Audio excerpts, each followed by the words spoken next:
السلام علیکم ورحمۃ اللہ وبرکاتہ۔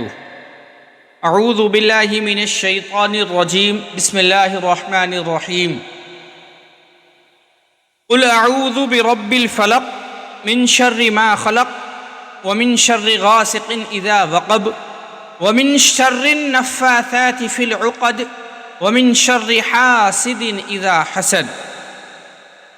آپ کہہ دیجئے میں صبح کے مالک کی پناہ لیتا ہوں تمام مخلوقات کے شر سے اور اندھیری رات کے شر سے جب وہ رات آ جاوے، اور گروہوں پر پڑھ پڑھ کر پھونکنے والیوں کے شر سے اور حسد کرنے والے کے شر سے جب وہ حسد کرنے لگے۔ یہ سورہ فلق مدینہ میں نازل ہوئی اور اس میں 5 آیتیں ہیں۔ اس کی خلاصہ تفسیر یہ ہے کہ یہ سورت فلق اور سورہ ناس یہ دونوں ایک ہی ساتھ ایک ہی واقعے میں نازل ہوئی۔ حافظ ابن قیم رحمۃ اللہ علیہ نے ان دونوں سورتوں کی تفسیر یکجا لکھی ہے۔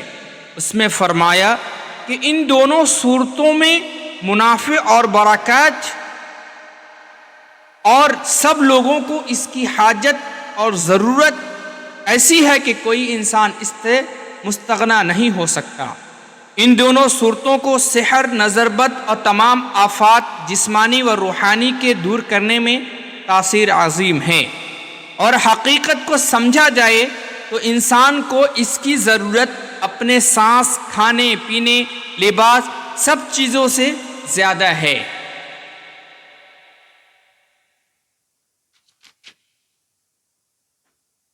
واقعہ مسند احمد میں اس طرح آیا ہے کہ نبی کریم صلی اللہ علیہ وسلم پر ایک یہودی نے جادو کر دیا تھا، جس کے اثر سے آپ بیمار ہو گئے۔ حضرت جبرائیل علیہ السلام نے آ کر آپ کو اطلاع دی کہ آپ پر ایک یہودی نے جادو کیا ہے، اور جادو کا عمل جس چیز میں کیا گیا ہے وہ فلاں کنویں کے اندر ہے۔ چنانچہ آپ صلی اللہ علیہ وسلم نے وہاں آدمی بھجوایا اور یہ جادو کی ہوئی چیز کو کنویں سے نکال لائے۔ اس میں گرہیں لگی ہوئی تھیں۔ حضرت صلی اللہ علیہ وسلم نے ان گروہوں کو کھول دیا۔ اسی وقت آپ بالکل تندرست ہو کر کھڑے ہو گئے۔ اگرچہ حضرت جبرائیل نے آپ کو ان یہودی کا نام بتلا دیا تھا اور آپ اس کو جانتے تھے، مگر اپنے نفس کے معاملات میں کسی سے انتقام لینا نہیں چاہتے تھے۔ آپ نے کبھی بھی اپنے نفس کے معاملے میں کسی سے انتقام نہیں لیا، آپ کی عادت ایسی تھی ہی نہیں۔ عمر بھر اس یہودی سے کچھ نہیں کہا، اور نہ کبھی اس کی موجودگی میں آپ کے چہرے سے کوئی سی شکایت کے آثار نظر آتے۔ سبحان اللہ۔ صحیح بخاری کی روایت میں ہے کہ اماں عائشہ رضی اللہ تعالی عنہا فرماتی ہیں کہ آپ پر ایک یہودی نے سحر کیا، تو آپ کا اثر اس پر یہ تھا کہ بعض اوقات آپ محسوس کرتے تھے کہ میں نے فلاں کام کر لیا، مگر وہ کام آپ نہیں کرتے تھے۔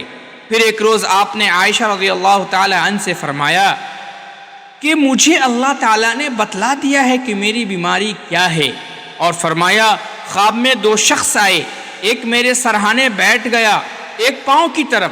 سرہانے والے نے دوسرے سے کہا ان کو کیا تکلیف ہے؟ دوسرے نے کہا کہ یہ مسحور ہے، اس پر جادو کیا گیا ہے، سحر کیا گیا ہے۔ اس نے پوچھا کہ یہ سحر اس نے کس نے کیا ہے؟ تو اس نے جواب دیا لبید بن عاصم نے، جو یہودیوں کا حلیف منافق ہے۔ اس نے پوچھا کہ کس چیز میں جادو کیا گیا ہے؟ اس نے بتلایا کہ ایک کنگھے ہے اور اس کے دندانوں میں۔ پھر اس نے پوچھا کہ وہ کہاں ہے؟ تو اس نے بتلایا کہ وہ کھجور کے اس غلاف میں جس میں کھجور کا پھل پیدا ہوتا ہے۔ یہ کنواں ایک ہے، زروان کنواں ہے، اس میں کہتا ہے بیر ہے زروان، ایک کنواں کا نام ہے، اس کے اندر ایک پتھر کے نیچے مدفون ہے۔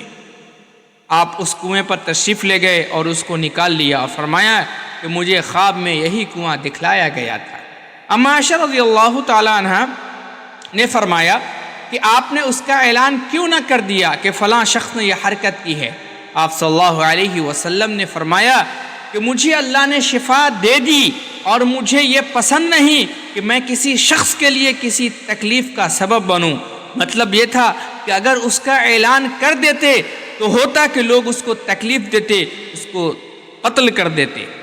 مسند احمد کی ایک روایت میں ہے کہ آپ کا یہ مرض 6 مہینے تک رہا، اور بعض روایتوں میں یہ بھی ہے کہ جن صحابہ کو معلوم ہو گیا تھا کہ یہ کام لبید بن عاصم نے کیا ہے، تو انہوں نے رسول اللہ صلی اللہ علیہ وسلم سے عرض کیا ہم اس خبیث کو کیوں نہ قتل کر دیں، اس خبیث کو کیوں نہ قتل کر دیں۔ آپ نے وہی جواب دیا جو اما عائشہ رضی اللہ تعالی عنہ کو دیا تھا۔ امام ثعلبی کی روایت میں ہے کہ ایک لڑکا حضرت صلی اللہ علیہ وسلم کی خدمت میں آیا کرتا تھا، اس منافق یہودی نے اس لڑکے کو بہلا پھسلا لیا اور آپ صلی اللہ علیہ وسلم کا کنگھا اور کچھ چیزیں حاصل کر لی، اور ایک تانت کے تار میں 11 گرہیں لگا کر ہر گروہ میں ایک سوئی لگائی، کنگھے کے ساتھ اس کو کھجور کے پھل کے غلاف میں رکھ کر ایک کنویں کے پتھر کے نیچے دبا دیا۔ اللہ تعالیٰ نے یہ 2 صورتیں نازل فرمائیں جس میں 11 آیتیں ہیں۔ آپ ہر گروہ میں ایک ایک آیت پڑھ کر کھولتے جاتے اور کہ سب گرہیں کھل گئیں اور آپ سے اچانک ایک بوجھ سا اتر گیا۔